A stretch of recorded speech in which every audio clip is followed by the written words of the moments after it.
எப்போ நீ உன்னுடைய மனைவியை விட்டுட்டு நீ வந்து பொது தளத்தில் ஒரு நடிகையை கூட்டிகிட்டு வந்துட்டு 2 குழந்தைக்கு உன்னை வந்து தகப்பனாக்கிய அந்த பெண்ணை நீ ஒர்த் இல்லைன்னு சொன்னியோ, அன்றைக்கே தமிழ்நாட்டில் இருக்கக்கூடிய ரோசமான சூடு சொரணை இருக்கிற பெண்கள் எல்லோருமே உன்னை விட்டு விலகி போயிட்டாங்க. கட்டின பொண்டாட்டியை விட்டுட்டு நீ ஒருத்தியை கூட்டிக்கிட்டு பொது வெளியில வருவியா? நீ உனக்கு ஓட்டு போட்டுருவாங்களா?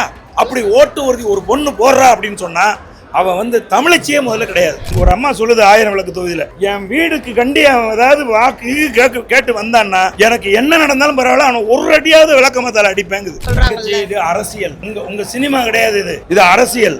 தில்லாலங்கடி வேலையெல்லாம் இங்க எடுபடாது. அரசியல்ல வச்சு கும்னு கும்மி விட்டுருவானுங்க. தேர்தல் வந்துருச்சுல, மேடைக்கு மேடை கிழிச்சு தொங்க விடுறான், புரியுதுங்களா? ரோசமானவனா இருந்தாலும் தூக்கு போட்டு செத்துருவான். அந்த கேள்வி கேட்கறான் ஒவ்வொரு மேடையிலையும் ஒவ்வொருத்தனும். இவ தங்கம் என்ன சுரங்கமா வச்சிருக்காரு? 1 பவுன் தங்கம்னா தமிழ்நாடு முழுதும் இருக்கிற குடும்பங்களுக்கு 1.5 லட்சம் கோடி குடும்ப அட்டைக்கு எவ்வளவு கிலோ தங்கம் வேணும்? எங்க வச்சிருக்கீங்க நீங்க தங்கம்? யார்கிட்ட இருந்து எடுத்து கொடுப்பீங்க? மக்கள் வரி பணத்தை சுரண்டி கொடுக்கறது கடை. அதால மாற்று எதையும் சிந்திக்க மாட்டீங்களா? நீங்க எப்ப எம்ஜிஆர் எங்க வழிகாட்டி, அண்ணா எங்க வழிகாட்டி, பெரியார் எங்க வழிகாட்டின்னு சொன்னீங்களோ அப்பவே நீங்க அதே குட்டையில உருண மட்டைன்னு ஆகி போச்சு. பாருங்க, கட்சியினுடைய நேரம் நாம் தமிழர் கட்சியிட்ட இருந்து கொள்ளை திருடுனீங்க. பிறப்புக்கும் எல்லா உயிருக்கும் நாங்க 16 வருஷமா வச்சிருக்கிறோம், அதை திருடுறீங்க. இப்ப வந்து பார்த்தா திமுக என்னெல்லாம் அறிவிப்பு கொடுக்குதோ, அண்ணா திமுக என்ன அறிவிப்பு கொடுக்குதோ அதை திருடுறீங்க. சொந்த மூளையே இல்லையா? சொந்தமா சிந்திக்கவே மாட்டீங்களா? உங்க கட்சியில இருக்கிறவன் எவனுக்கும் சுய புத்தி இல்லையா? எவனாவது ஒருத்தன் சுயமா சிந்திக்கிறவனா இருந்திருந்தான்னா சம்பந்தமே இல்லாம ரஜினிகாந்த் ரசிகர்களை பகைச்சுக்குவானா? ஆதவ அர்ஜுனான்னு ஒரு ஆளு அந்த கட்சி இருக்கிற வரைக்கும் அந்த கட்சி ஒருபோதும் உருப்படாது. கொஞ்சம் கூட புத்தி இல்லாதவர்கள் எல்லாம் கூட்டு பக்கத்துல வச்சுக்கிட்டு எப்படி ஜெயிப்பீங்க? ஜெயிச்சு என்ன பண்ணுவீங்கிற? யாரை வச்சு ஆட்சி பண்ணுவீங்க? எங்க அண்ணன் கட்சி ஆரம்பிச்சு 2016 வரைக்கும் தேர்தல் களத்துக்கே வரல. தமிழ்நாடு முழுதும் பயணிச்சு திரும்ப போய் தம்பிகளை அரசியல் படுத்தி 6 வருஷம் கழிச்சு 2016 அரசியல் களத்துக்கு வந்தாரு. சினிமால இருந்து வந்து இன்னும் விஜய்க்கே அரசியல் தெரியல. இவர் வந்து மக்கள் நம்பிடுவாங்க, ஓட்டு போட்டுருவாங்க, ஆட்சி பிடிச்சிருவாங்கிறீங்க. ஆச்சரியமா இருக்கு தங்கச்சி. நாம் தமிழர் கட்சியில பலம் வந்தாக்கா காளியம்மாள் அவர்கள் வந்து அதிமுக இணைஞ்சிருக்காங்க. வணக்கம்ண்ணா. வணக்கம். எப்படி இருக்கீங்க? நல்லா இருக்கம்மா. நாம் தமிழர் சார்பா வரைவு வெளியிட்டு இருக்கீங்க, அதை எப்படி பாக்குறீங்கண்ணா நீங்க? இல்லை, இந்த தமிழ்நாட்டில் இருக்கக்கூடிய எல்லா அரசியல் கட்சிகளும் இந்த மக்கள் ஏமாளிகளாக இருக்காங்க. அப்படிங்கிறதுனால தேர்தல் அப்படின்னு வந்துட்டாவே வாக்குறுதிகள் கொடுப்பாங்க. ஒரு கட்சியும் இப்போ சென்ற முறை வந்து திமுக பார்த்தீங்கன்னா 517 வாக்குறுதிகள் கொடுக்குற மாதிரி ஒவ்வொரு கட்சியும் வாக்குறுதிகள் கொடுப்பாங்க. வாக்குறுதி அப்படிங்கிறது வந்து சத்தியம், அது மனச்சாட்சிப்படி மக்களுக்கு கொடுக்குற உறுதி. ஆனால் அந்த உறுதியை அவங்க காப்பாற்றுவாங்களா அப்படின்னு கேட்டிங்கன்னா காப்பாற்ற மாட்டாங்க. அதனால் நாங்கள் வந்து இந்த மக்களை ஏமாற்றுவதற்கு நாங்கள் விரும்பவில்லை. ஆகவே நாங்கள் எப்போவுமே வாக்குறுதி கொடுக்கறதில்ல. நாங்கள் வந்து ஆட்சி வரைவு கொடுக்குறோம். நாங்கள் ஆட்சி அதிகாரத்துக்கு வந்தால் நாங்கள் என்ன மாதிரி ஆட்சி செய்வோம், அந்த ஆட்சி உங்களுக்கு எவ்வளவு நன்மையாக இருக்கும், உங்கள் வாழ்க்கையை எப்படி மேம்படுத்தும் அப்படிங்கிறத சொல்கிறதுக்கு தான் நாங்கள் வந்து ஆட்சி வரைவை வந்து நாங்கள் கொடுக்குறோம். இப்போ இந்த 2026க்கான வரைவு ஒவ்வொரு 5 ஆண்டுகளுக்கும் ஒரு முறை நடக்கிற மாற்றங்களை முன்வைத்து நாங்கள் இந்த ஆட்சி வரைவை மாற்றி அமைக்கிறோம். அதில் இப்போ இந்த 2026 ஏற்பட்டிருக்கக்கூடிய சமூக மாற்றங்கள், விஞ்ஞான மாற்றங்கள், இவைகளெல்லாம் முன்வைத்து ஒரு ஆட்சி வரைவை உருவாக்கி அந்த ஆட்சி வரைவை இன்றைக்கி வந்து நாங்கள் வெளியிட்டிருக்கோம். இல்லை, இப்போ வந்து நம்ம நாம் தமிழர் சார்பாக கொடுத்த அந்த வரைவும் மற்ற கட்சிகளில் உள்ள வரைவுமே என்ன வித்தியாசம் இருக்குன்னு நீங்கள் நினைக்கிறீங்க? ஆமாம், மற்ற கட்சிகள் வந்து வரைவு கொடுக்கறதில்ல, அவங்க வாக்குறுதி கொடுக்குறாங்க. நாங்கள் வந்தால் உங்களுக்கு 2500 பணம் தருவோம், நாங்கள் வந்தால் உங்களுக்கு பேருந்து இலவசமாக கொடுப்போம், நாங்கள் வந்தால் வீட்டில் நீங்கள் சும்மாவே இருந்தாலும் 1000 ரூபா கொடுப்போம். இப்படி வந்து வாக்குறுதி கொடுக்குறாங்க. நாங்கள் எந்த வாக்குறுதியும் கொடுக்கல.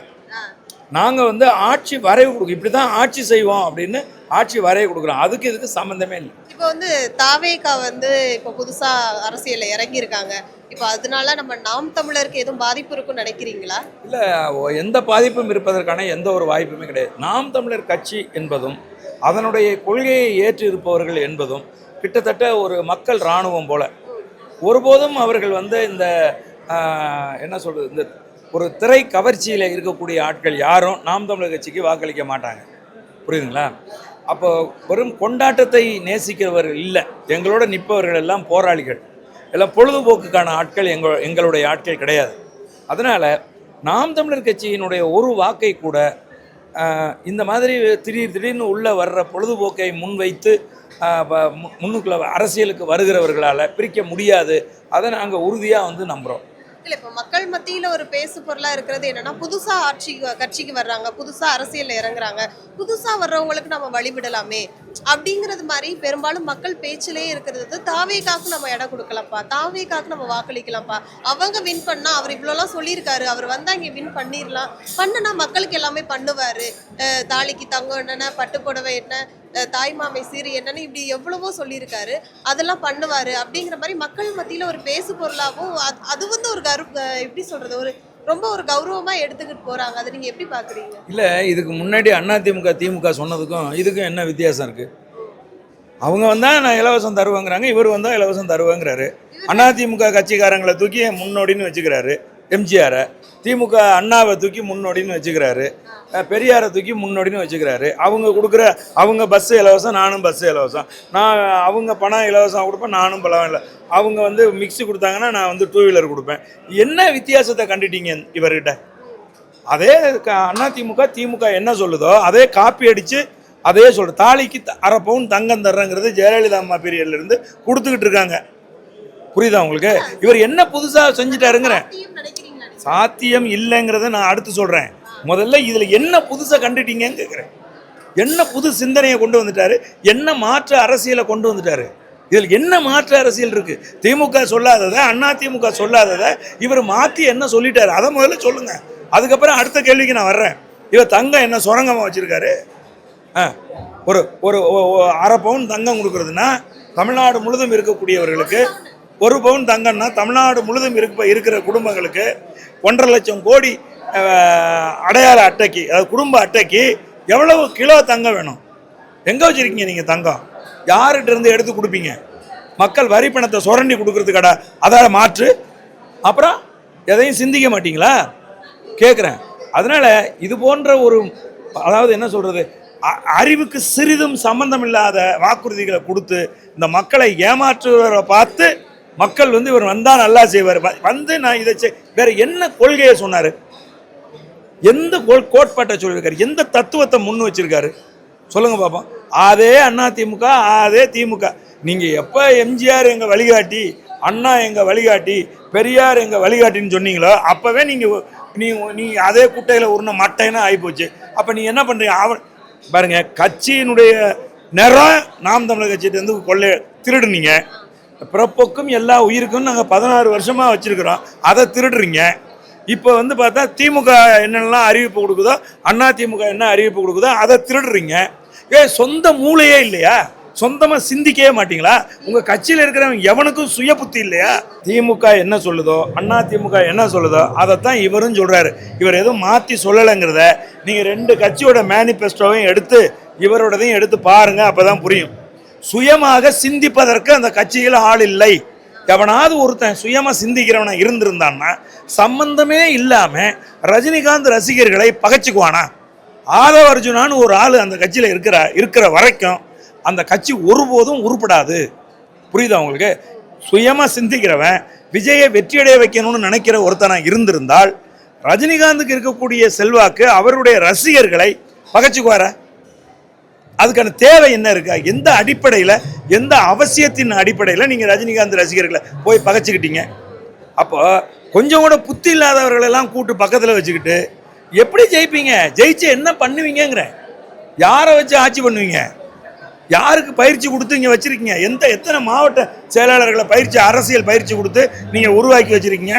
எங்கள் அண்ணன் கட்சி ஆரம்பித்து 5-6 வருஷம் தேர்தல் களத்துக்கு வரல. 2010 ஆரம்பித்து 2016 வரைக்கும் தேர்தல் களத்துக்கே வரல.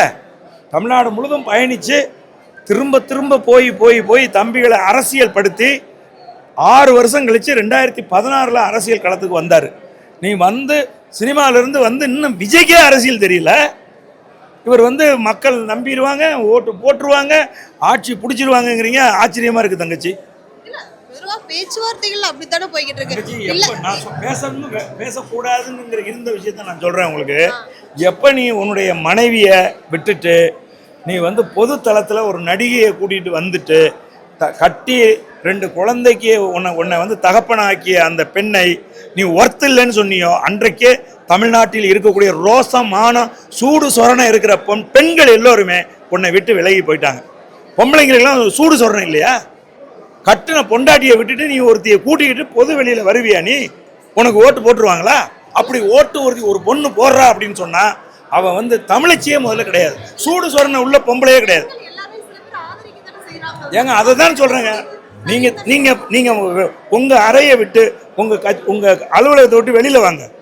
நான் டெய்லி மக்களை சந்திச்சுக்கிட்டு தான் இருக்கேன். காரி துப்புறாங்க. புரியுதா உங்களுக்கு? 3ஆம் தரமா விமர்சிக்கிறாங்க. அப்ப என்ன நினைச்சுக்கிட்டு இருக்கான் அவன்? கட்டின பொண்டாட்டியை விட்டுட்டு எவ்வளவு ஒரு வப்பாட்டியை வச்சுக்கிறது வந்து சரின்னு சொல்றான் அவன். என் தெருவுக்கெல்லாம் வந்து விளக்க மாதிரி பிஞ்சு போகணும் தான் பொம்பளைங்க சொல்லுத ஒழிய ஒரு பொம்பளையும் நீங்க சொல்றது மாதிரி யாரும் இல்லை. விஜய் எத்தனை பொண்டாட்டி வச்சுக்கிட்டாலும் பரவாயில்ல. எவ்வளவு பாருங்க, ஒரு 10,000 பேர் 1,00,000 பேர்ல ஒரு பொம்பளை பேசுவா. இப்ப நாளைக்கு உங்களை ஒருத்தன் கல்யாணம் பண்ணிட்டு அவன் உங்களை விட்டுட்டு வேற ஒருத்தனை வச்சுக்கிட்டான்னா ரைட்டா? அது ஏற்பீங்களா? நீங்க செருப்படுத்து அடிக்க மாட்டீங்க அவனை. அப்ப இவனை செருப்படுத்து அடிக்கிறதா இல்லையா? அதைத்தான் சொல்றாங்க மக்கள். பொதுமக்கள் ரோட்ல போறவன் என்ன சொல்றான்னா, என் ஒரு அம்மா சொல்லுது 1000 விளக்கு தொகுதியில், என் வீடுக்கு கண்டி அவன் ஏதாவது வாக்கு கேட்டு வந்தான்னா எனக்கு என்ன நடந்தாலும் பரவாயில்ல, அவனை ஒரு அடியாவது விளக்கமத்தால அடிப்பேங்குது. என்ன பண்ணுவீங்க? நான் சொன்னேன், அம்மா அப்படிலாம் சொல்லக்கூடாதும்மா, அதெல்லாம் தப்பு, நீங்கள் வேணால் ஓட்டு போடாமல் இருங்கம்மா. அவர் ஏதோ ஒன்று வந்துட்டாரு, ஏதோ ஒன்று பண்ண பொது வெளியில் கூட்டிகிட்டு வந்துட்டு அந்த தன்னுடைய மனைவியை ஒர்த்து இல்லைன்னு சொல்கிறான். அறிவு இருக்கவன் சொல்லுவானா? அரசியலுக்கு வந்தவன் அறிவு இருக்கிறவன் அந்த மாதிரி சொல்லுவானா? அதனால் நீங்கள் சொல்கிறதெல்லாம் பெண்கள் ஏற்க மாட்டாங்கம்மா. எந்த பெண்ணுமே கட்டின கணவன் தன்னை விட்டுட்டு வேற ஒருத்தியோட போகிறத எந்த கணவனும் எந்த பெண்ணும் ஏற்க மாட்டா. புரியுதா உங்களுக்கு?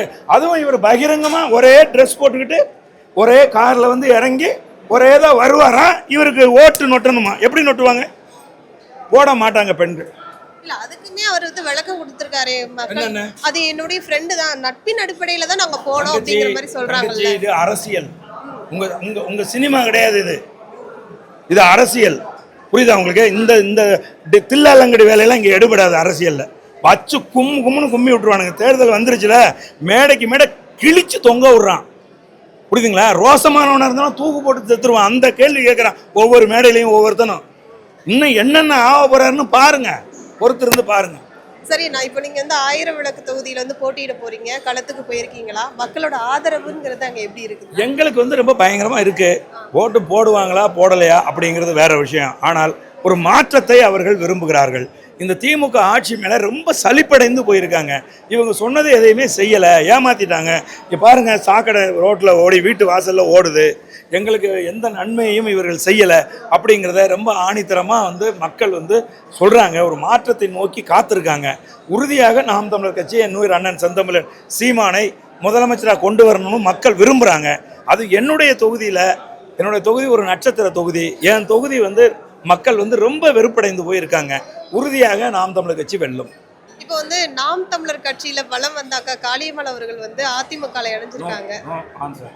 ஓகே அண்ணா, பெருவாத வாக்குகள் வித்தியாசத்தில் வெற்றி பெற எங்கள் வாழ்த்துக்கள். நன்றி. நன்றிமா, வணக்கம்.